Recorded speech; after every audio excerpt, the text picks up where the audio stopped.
ವೇದಿಕೆ ಮೇಲೆ ಕುಂತಿರ್ತಕ್ಕಂಥ ಎಲ್ಲ ಗಣ್ಯರಿಗೆ ಸ್ವಾಗತವನ್ನು ಕೋರುತ್ತೇವೆ. ಧರ್ಮ ತಹಸೀಲ್ದಾರ್ ಅವರಿಗೆ, ಸಂಗಮೇಶ್ ಕುಮಾರ್ ಅವರಿಗೆ, ಇಸ್ಮಾಯಿಲ್ ತಿಮ್ಮಾಪುನ್ಸರ್ ಅವರಿಗೆ, ಶ್ರೀರಾಮ್ ಸೇನೆ ಶ್ರೀರಾಮ್ ಸೇನೆ ಅಧ್ಯಕ್ಷರಿಗೆ, ಈಶ್ವರಾಜ್ ದರೇಪುರ ಅವರಿಗೆ, ಶ್ರೀಶೈಲ್ ಮಡುಗುಳ ಅವರಿಗೆ, ಸುಭಾಷ್ ಉಪ್ಪೆಟ್ಟಣ್ಣ ಅವರಿಗೆ, ಚಂದ್ರಕಲಾ ಮೇಡಮ್ ಅಪ್ಪ ಅವರಿಗೆ, ಶಂಕರ್ ಸರ್ ಅವರಿಗೂ, ಬಸ್ಸು ಸರ್ ಅವರಿಗೂ, ಸುಭಾಷಣ್ಣ ಒಬ್ಬೆಟ್ಟು ಅವರಿಗೂ ಮತ್ತು ಭೀಮಮ್ಮ ಅಕ್ಕ ಅವರಿಗೂ ಎಲ್ಲರನ್ನು ಸ್ವಾಗತ ಕೋರುತ್ತಾ, ಇಂದಿನ ಕಾರ್ಯಕ್ರಮದ ಉದ್ದೇಶ ಯಾಕೆ ನಾವು ಕರೆದಿದ್ದೀವಪ್ಪ ಅಂತಂತಂದರೆ, ಕಲ್ಯಾಣ ಕರ್ನಾಟಕ ಒಂದು ಅತಿ ಹಿಂದುಳಿದ ಭಾಗವಾಗಿದ್ದು, ಕಲ್ಯಾಣ ಕರ್ನಾಟಕದಲ್ಲಿ ಅತಿ ಹೆಚ್ಚು ನಿರುದ್ಯೋಗ ಸಮಸ್ಯೆಯನ್ನು ಕಾಡ್ತಾ ಇದೆ. ಈ ಸಮಸ್ಯೆಯನ್ನು ಹೋಗಲಾಡಿಸಲು ನಾವೊಂದು ಬೃಹತ್ ಕೈಗಾರಿಕೆ ಇರಬೇಕು. ನಮ್ಮ ಹೈದರಾಬಾದ್ ಕರ್ನಾಟಕದಲ್ಲಿ ಇಲ್ಲ, ಕೈಗಾರಿಕೆಗಳನ್ನು ಸ್ಥಾಪನೆ ಮಾಡಬೇಕು. ಮತ್ತು ಈಗಾಗಲೇ ಯಾವುದೇ ಪೋಸ್ಟ್ಗಳನ್ನು ಬಿಟ್ಟಿಲ್ಲ. ಈಗ ಪೋಸ್ಟ್ಗಳು ಬಿಡೋ ಸಲುವಾಗಿ ನಾವು ಒಂದು ಹೋರಾಟವನ್ನು ಹಮ್ಮಿಕೊಳ್ಳೋಣ ಎಲ್ಲ ವಿವಿಧ ಸಂಘಟನೆಗಳಿಂದ ಅಂತ ನಾವು ತೀರ್ಮಾನ ಮಾಡಿದ್ದೇವೆ. ಈಗ ನಾಳೆ ಆಗಲಿ ನಾಡ್ದಾಗಲಿ ಒಂದು ಬೃಹತ್ ಹೋರಾಟ ಮಾಡೋಣ. ಎಲ್ಲ ಲೈಬ್ರರಿಗಳು ಇರ್ತಾವೆ, ಅಲ್ಲಿ ಓದ್ತಿರ್ತಾವೆ ವಿದ್ಯಾರ್ಥಿಗಳು, ಅವರನ್ನು ಕರೆಸಿಕೊಂಡು ಒಂದು ಮನವಿ ಪತ್ರ ಕೊಡೋ ಮುಖಾಂತರ ಹೋರಾಟ ಮಾಡಬೇಕಂತೀವಿ.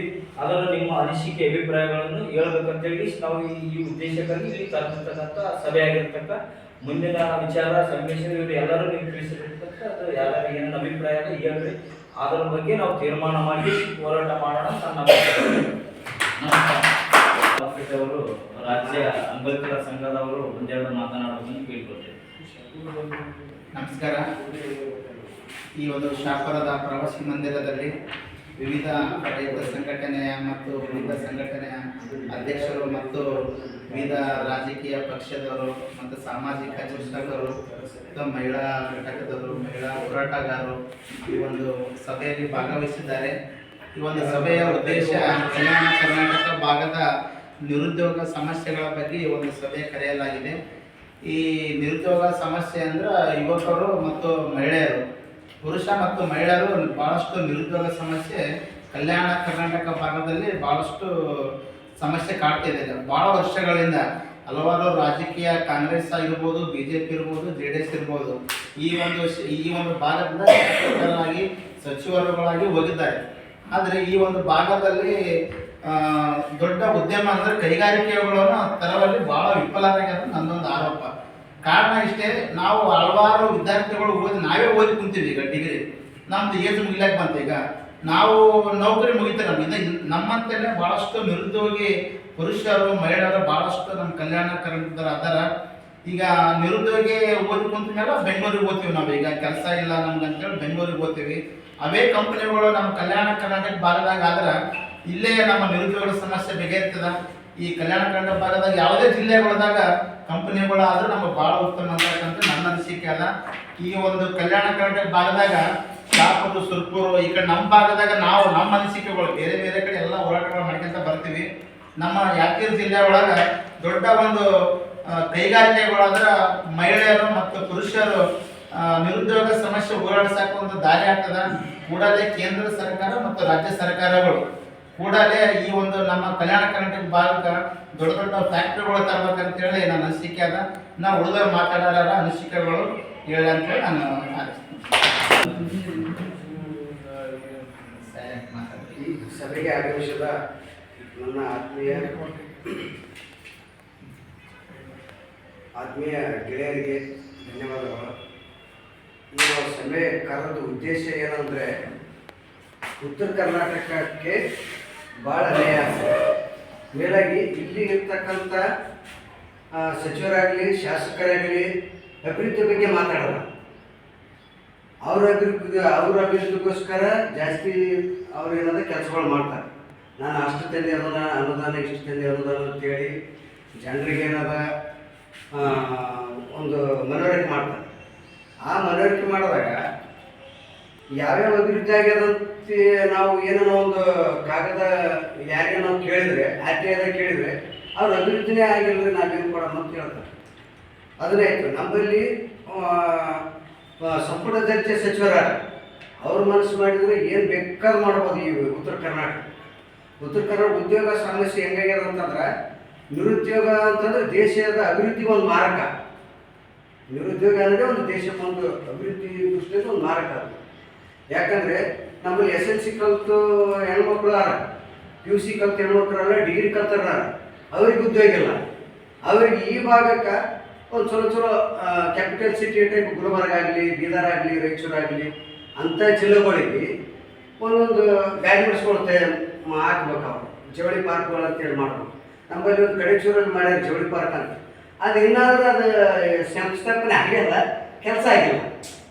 ಯಾಕಂದ್ರೆ ಇನ್ನೂ ಉದ್ಯೋಗನಿಲ್ಲ.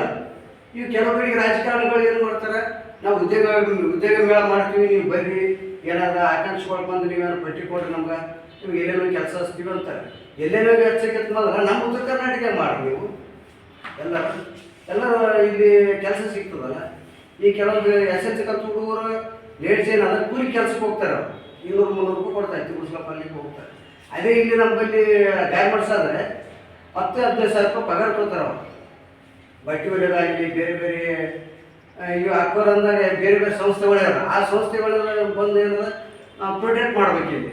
ಮಾಡಿದಾಗ ಅವೇರ್ನೆಸ್ ಹೋಗ್ತದೆ ಕೆಲವು ಜನಕ್ಕೆ.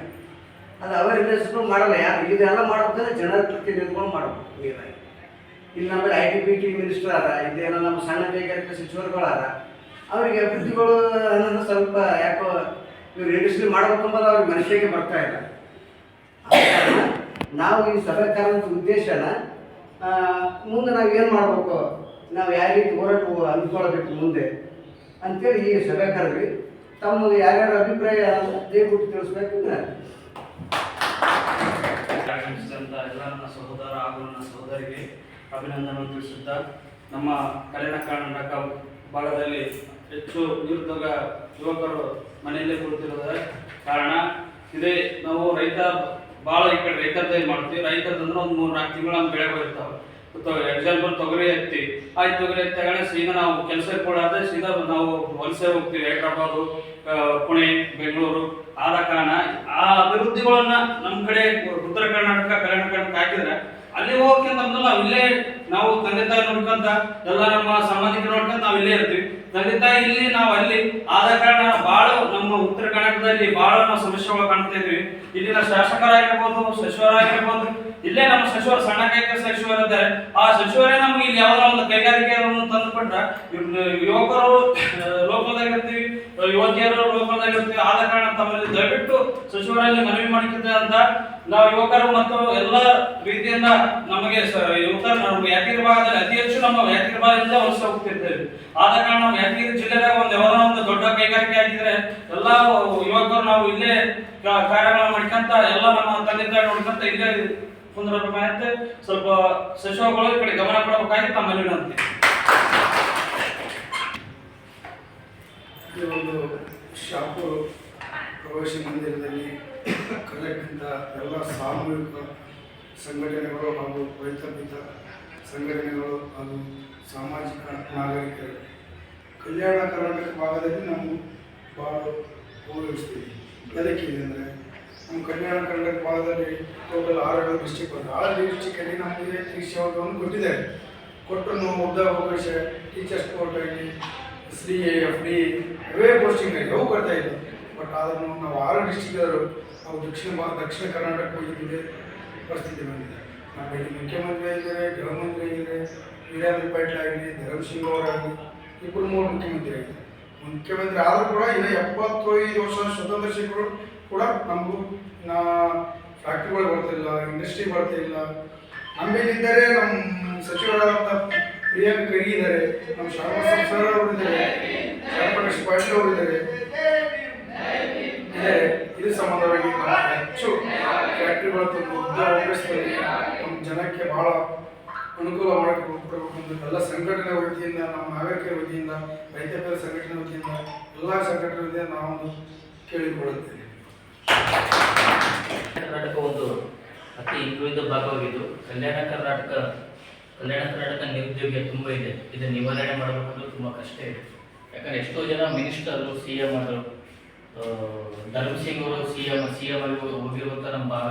ಮತ್ತು ಅವ್ರು CM ಆದರೂ ಕೂಡ ಯಾವುದೇ ರೀತಿ ಬೃಹತ್ ಕೈಗಾರಿಕೆಗಳು ಆಗಿಲ್ಲ. ನಮ್ಮ ಭಾಗದಲ್ಲಿ ಕೆಲವು ರಾಜಕಾರಣಿಗಳು ಭಾಳ ನಿಷ್ಕಾಳಜಿ ತೋರಿದ್ದಾರೆ. ಅದಕ್ಕಾಗಿ ನಾವು ಯುವಕರೆಲ್ಲರೂ ಒಗ್ಗೂಡಿ ಇದೊಂದು ಹೋರಾಟ ಮಾಡಿ ನಮ್ಮ ಭಾಗದಲ್ಲಿ ಕಂಪ್ನಿಗಳನ್ನು ಆಗಿಸಲು ಹೋಗಿ ಎಲ್ಲರೂ ಕೈಗೂಡಿಸಿ ಹೋರಾಟ ಮಾಡೋಣ. ಸಂಘಟನೆ ಎಲ್ಲ ಸಂಘಟನೆಗಳು ನಿರ್ಧಾರವಾದಂಥ ಶಾಪುರ ತಾಲೂಕು ಎಲ್ಲ ಸಂಘಟನೆ ಅಧ್ಯಕ್ಷರಿಗೆ ನಮ್ಮ ಎಲ್ಲ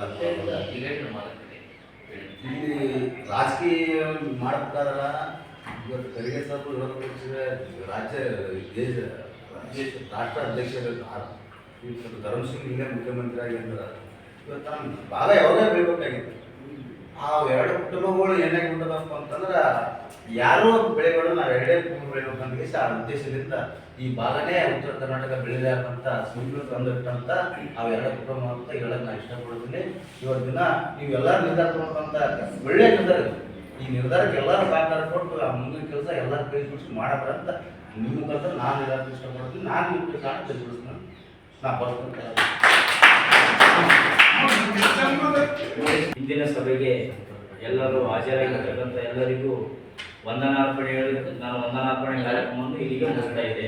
ಮುಂದಿನ ದಿನಗಳಲ್ಲಿ ಇನ್ನೊಂದು 2-3 ದಿನದಲ್ಲಿ ಈ ಕಾರ್ಯಕ್ರಮದ ಯಾವ ರೀತಿ ಮಾಡ್ಬೇಕಂತೇಳಿ ನಮ್ಮ ಸಂಗಮೇಶ್ ಕುಮಾರ್ ಅವರು ಹೇಳ್ತಾರೆ. ನಮ್ಗೆ ಹೇಳಿದಾಗ ನಾವೆಲ್ಲ ಲೈಬ್ರರಿಗಳಿಗೂ ವಿಸಿಟ್ ಮಾಡಿ ಶಾಲೆಗಳಿಗೂ ವಿಸಿಟ್ ಮಾಡಬೇಕು, ಎಷ್ಟು ಜನ ಬರಬೇಕು, ಹೆಂಗೆ ಮಾಡ್ಬೇಕು ಅಂತೇಳಿ ನಾವು ಒಂದು ನಿರ್ಧಾರ ತೊಗಿಸಿ ನಾವೆಲ್ಲರಿಗೂ ಫೋನ್ ಮಾಡಿ ಒಂದು ವ್ಯವಸ್ಥೆಯನ್ನು ರೂಪಿಸಿಕೊಂಡು ಕೆಲಸ ಮಾಡೋಣ ಅಂತೇಳಿ ನಾನು 2 ಮಾತುಗಳನ್ನು ಮುಗಿಸ್ತೇನೆ.